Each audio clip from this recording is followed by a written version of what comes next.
Gents toilet में।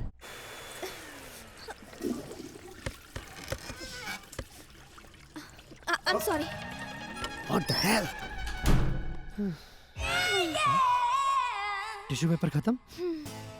अरे tissue ये लंदन के टॉयलेट है के म्युनिसिपैलिटी के सबको एजे आके निपटेला का पूरा टिश्यू पेपर खत्म करके रख दिला सर।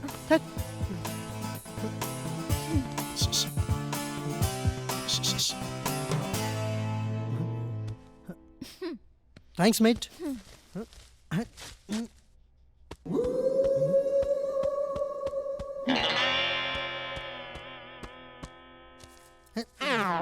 सैंडल इधर लेके लागे दिया जेंट्स टॉयलेट में।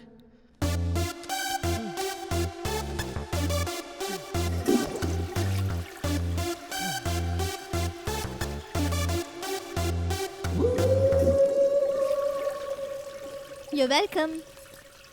तू हमरा के थैंक यू बोले रहला ना यही से।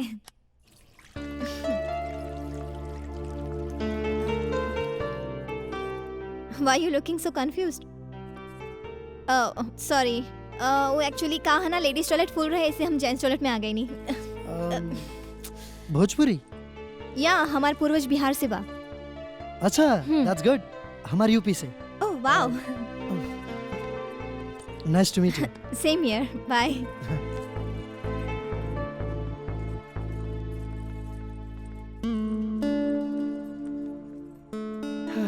Love at first sight.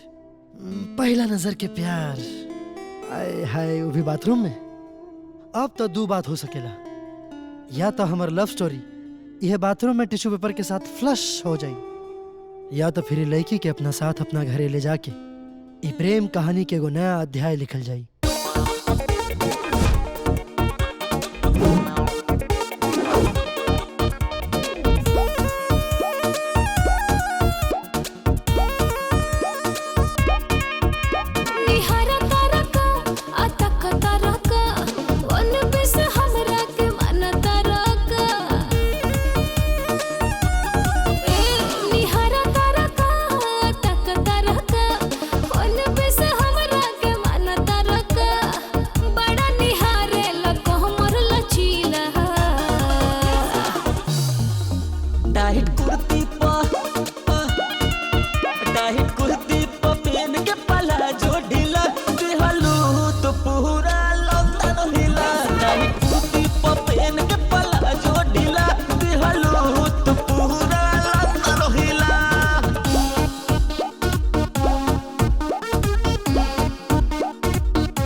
How are you feeling, ma'am, today?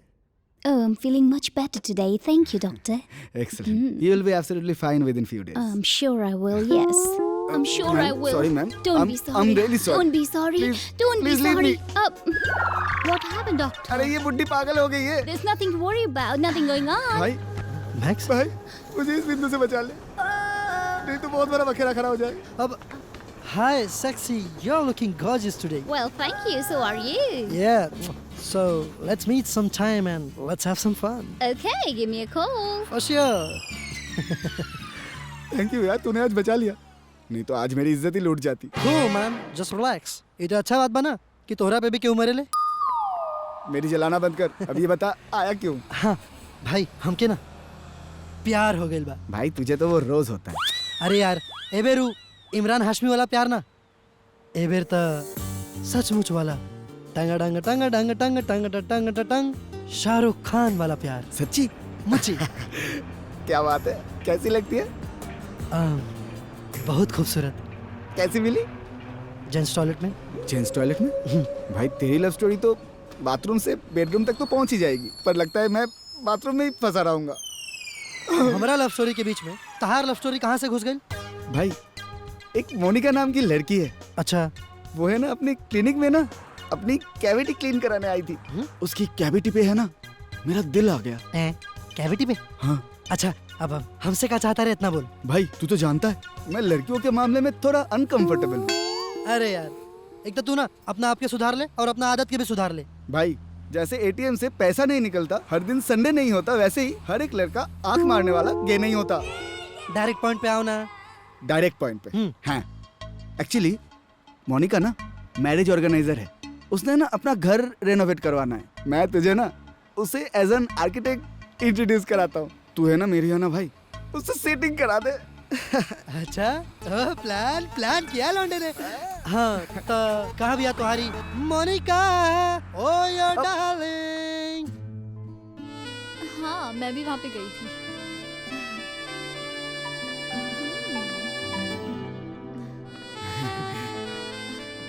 Hi Monica, meet mister Aditya, he is a great architect.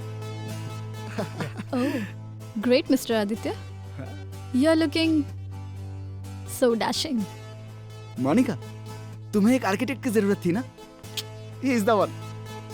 Max, हमरा खातिर एक ड्रिंक ले आवा। Yes darling.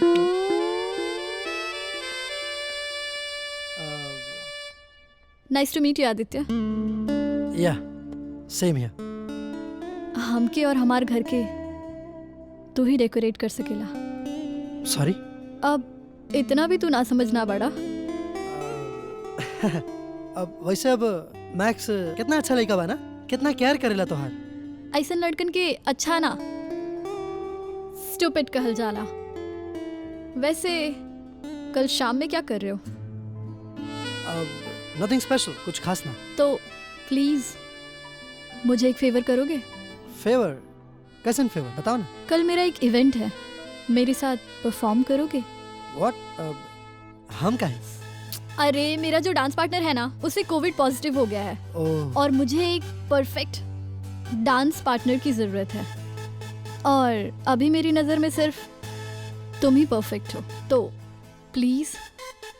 बिल्कुल सही, मेरा दोस्त तो हल्फा मौला है, स्टेज पर ये धूम मचा देगा, है कि नहीं? हाँ? So nice of you Aditya. Oh my God.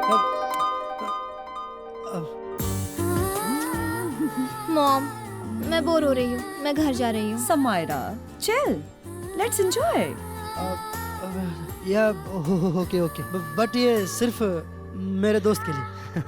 Come on. Just for my friend. या Hi. ओहे लइका बा जो ना के ओ दिन हम बाथरूम में मिल रहनी। You guys carry on. Wow. So cute. नाम का बा? I don't know. Don't know. Come on, Samaira.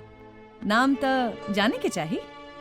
Mom, वैसे भी रवा नाम जान के का करब? रवा के नाम तो याद रहेला ना। Excuse me. हाँ, तू बात कर। या Samaira. Sorry mom. Hi hi. Hi. Hi. You guys carry on. हम एक ड्रिंक बना के लाओ तनी। ओके। Bye. हाय। हाय।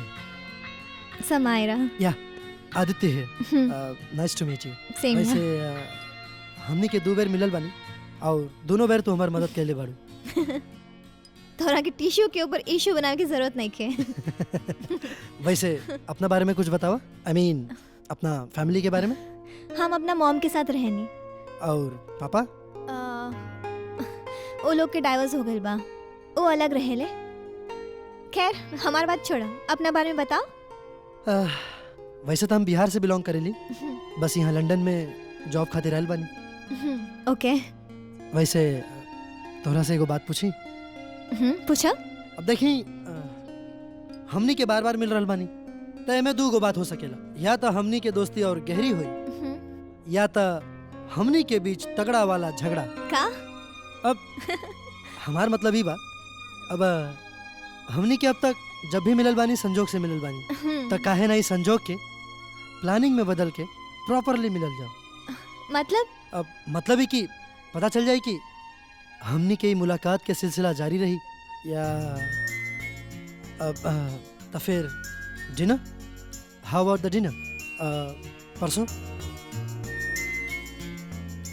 ओके। आदित्य या एक सेकेंड। अच्छा yeah bye. Oh bye bye bye bye bye bye. See ya परसों। हाँ श्योर।